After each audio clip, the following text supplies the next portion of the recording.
মা, ছাড়ো, পেঁচো কাকুকে ছেড়ে দাও মা। আমার ছেলের জন্য তুই বেঁচে গেলি। যা, তোকে ছেড়ে দিলাম। বিশ্বাস করো বন্ধু, আমি ওকে খুশি করতে জাদু দেখাচ্ছিলাম, কিন্তু মন্ত্রটা একটু ভুল হয়ে গিয়ে এই সর্বনাশটা হয়ে গেছে।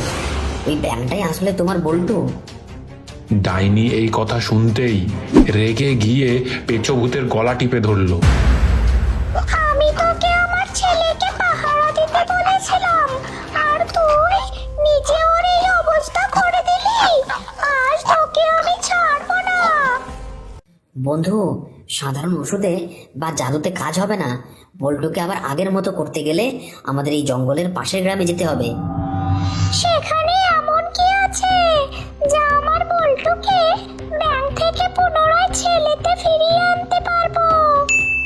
সেখানে হরিপদ্র বাবুর বাড়ির চালে একটি বড় ও অস্বাভাবিক লাউ ধরে আছে। যদি ওই লাউর স্যুপ বানিয়ে বল্টুকে খাওয়ানো যায়, তবেই সে আগের রূপ ফিরে পাবে। তাহলে আর দেরি কিসের? আমি এক্ষুনি গিয়ে সেই লাউ ছিঁড়ে আনছি।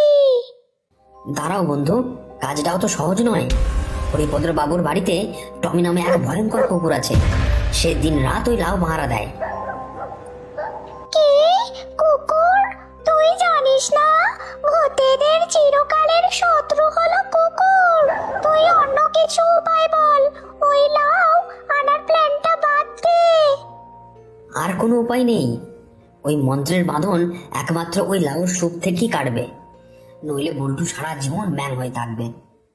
তারপর ডাইনি বল্টুর কথা ভেবে ভয়ঙ্কর কুকুরের কথা জেনেও সেই লাউ আনতে যাওয়ার জন্য রাজি হয়ে গেল।